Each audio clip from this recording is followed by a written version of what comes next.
Hello বন্ধুরা, কেমন আছো তোমরা সবাই? আমার চ্যানেলে সবাইকে স্বাগত জানাই। সকালটা শুরু করলাম, দেখো বৃষ্টি হয়েছিল, ঝড় বৃষ্টি। কত আমের বোল পড়ে সারা উঠোন ভরে গেছে।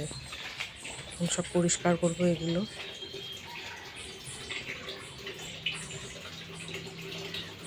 তোমাদের কাদের কাদের ওখানে এরকম ঝড় বৃষ্টি হয়েছে জানিও কমেন্টে। আর দেখো এদিকে ঘর বারান্দা সব ঝেড়ে পরিষ্কার করে নিয়েছি। এদিকে বাসন টাসনও ধোয়া হয়ে গেছে আমার। রান্নাঘরও পুরো পরিষ্কার করে নিয়েছি। দেখো স্ল্যাব ট্ল্যাব সব মুছে নিয়েছি। আর আমার রান্নাঘরটা দেখে কিছু মনে করো না, এরকমই একটু মানিয়ে নিও তোমরা। এদিকে এখন উঠোনটা এদিকে পরিষ্কার করবো। এবারে ঘরের কাজ সব হয়ে গেছে আমার, ঝাড় দিয়েছি, এতটা জমেছে। এখন এটা পুরো পরিষ্কার করে গুছিয়ে নিই। এত হয়ে গেছে যে এক হাতে আর ঝাড় দেওয়া যাচ্ছে না, দুই হাত লাগাতে হবে, নাহলে হবে না। ঝাড় দিয়ে পরিষ্কার করে আবার তোমাদের সামনে আসছে। এরকম পরিষ্কার হয়ে গেছে পুরো উঠোন বাড়ি সব। এগুলো গুছিয়ে ওই কোনায় রেখে দিয়েছি, বেলার দিকে কোথাও ফেলে দেবো এক জায়গায়।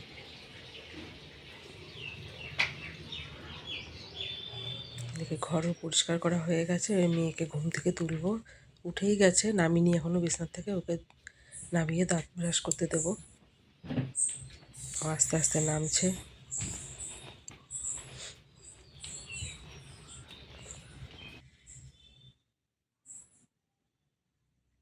এদিকে চা নিয়েও বসে গেছি একটু আমি। সকালবেলা একটু চা না খেলে ভালো লাগে না।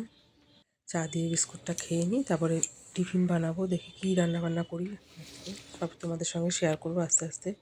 চাটা খেয়ে রুটি তরকারি করবো, করে তারপরে মেয়েকে আবার স্কুলে পাঠাবো, স্কুলে যাবে।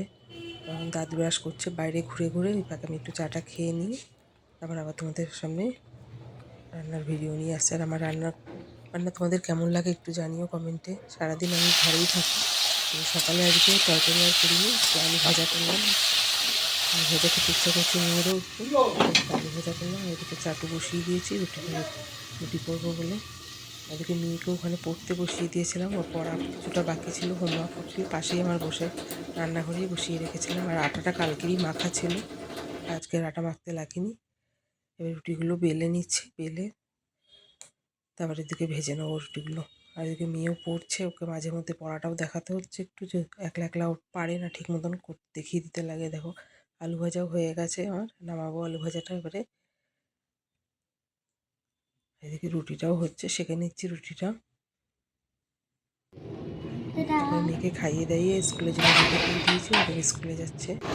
মাঝে মাঝে আমিও যাই, বেশিরভাগ ওর বাবা বসে কাজে যাওয়ার পথে একবারে মেয়েকে দিয়ে কাজে চলে যায়। আর এখন যাবে, আর একবারে ও রাত্রেবেলা সন্ধ্যেবেলা টিউশন করে বাড়ি আসবে।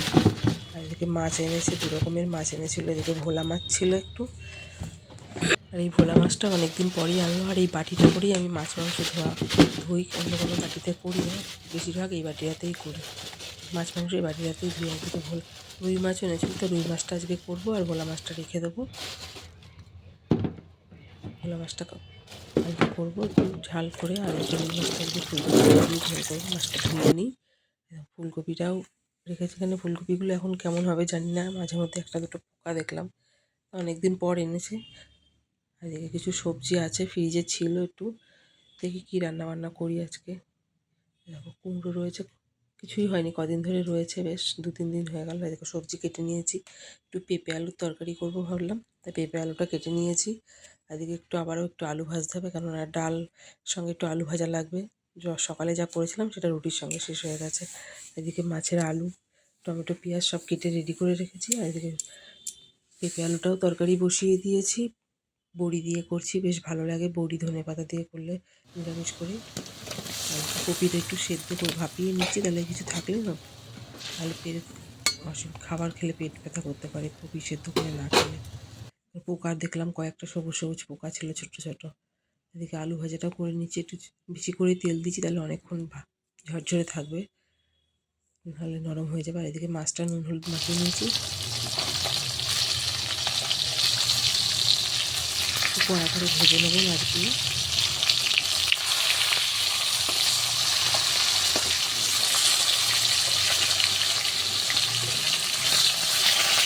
আমাদের কারোর লেজা মুড়ো খেতে ভালো লাগে, আমার খুব ভালো লাগে লেজা মুড়ো খেতে। আগে আনতো না, এখন আমার জন্যই নিয়ে আসে এটা। আর এদিকে ভাতও বসিয়ে দিয়েছি। ভাতের আর এই দেখো কতগুলো কুল এনেছে আচার বানাবো বলে, কুলগুলো অতটা ভালো না, কেমন যেন কালো কালো হয়ে যাচ্ছে। আচার করলে ভালো হবে নাকি জানি না। এবার কপিটাও একটু সেদ্ধ করে তারপর একটু ভেজে নিলাম হালকা করে। আর এই কতগুলো সবজির খোসা হয়েছে সেগুলো গুছিয়ে নিচ্ছি। গুছিয়ে প্লাস্টিকে করে তুলে এক জায়গায় রেখে দেবো, পরে বাইরে ড্রেনে ফেলে দেবো। আর এদিকে আমার রান্নাও হয়ে গেছিলো প্রায়, একটু মাছের ঝোলটা ফুটছিলো, সেখানে ওগুলো গুছিয়ে নিয়েছি। আর মাছের ঝোলটা কেমন হয়েছে বলে ধনে পাতা দিয়েছি একটু। এরকম ফুলকপি আলু দিয়ে বেশ ভালো লাগে। রান্না বান্না সব হয়ে গেছে, আলু ভাজা রয়েছে এদিকে। আর এই মাছের ঝোলটা নামিয়ে নিয়েছি, গামলায় ঢেলে রেখেছিলাম। পেঁপে আলুর তরকারিটা এই যে, তোমাদের কার কার ভালো লাগে এরকম পেঁপে আলুর তরকারি বড়ি দিয়ে কমেন্টে জানিও। আর একটু কালকে ডাল ছিল, ওটাই গরম করে রেখেছিলাম। রান্নাবান্না সব কমপ্লিট হয়ে গেছে, এবারে বাসনগুলো সব ধুয়ে নেবো। বেশি বাসন নেই, অল্পই বাসন আছে, এগুলো ধুয়ে মেজে পরিষ্কার করে নিয়েছি। আর কিছু বাসন ছিল সেগুলো গুছাবো এখন। আর এক বালতি ভিজিয়েছিলাম, সেটাও কাচা ধোয়া করবো। রোজই রেগুলারই এক বালতি দু বালতি কাচা ধোয়া থাকেই থাকে। আর এদিকে চান দান করে আমি ঘরে চলে এসেছি, আর ঘর দোয়ারও সব গুছিয়ে নিয়েছিলাম। আর এদিকে মেয়ে তো বাড়িতে থাকে, স্কুলে থাকলে ঘরে অত কাজ থাকে না। তারপরে রাতের বেলা সব কাজ যেরকম করি আমি, পরিষ্কার করে গুছিয়ে রেখে দিয়েছি রান্নাঘরটা। আর একটু ওদিকে মেয়েকে পড়তে দিয়ে আমি আবার একটু জামা কাপড় ছিল সেগুলোই ভাঁজ করছিলাম, কারণ এখন না করে থাকলে সকালবেলা আরও চাপ হয়ে যায়। আর এগুলো পরিষ্কার করে গুছিয়ে রেখে দিলেও কেউ আসলেও ভালো লাগবে দেখতে। এদিকে মেয়েও পড়াশোনা করছিল ওদিকে ঘরে। তো ভিডিওটা তোমাদের কেমন লাগলো জানিও। আমার পাশে থেকেও একটু, আমার চ্যানেলটাকে একটু সাবস্ক্রাইব করো। তোমরা পাশে থাকলে আমার একটু কাজ করতে ভালো লাগবে। বাই।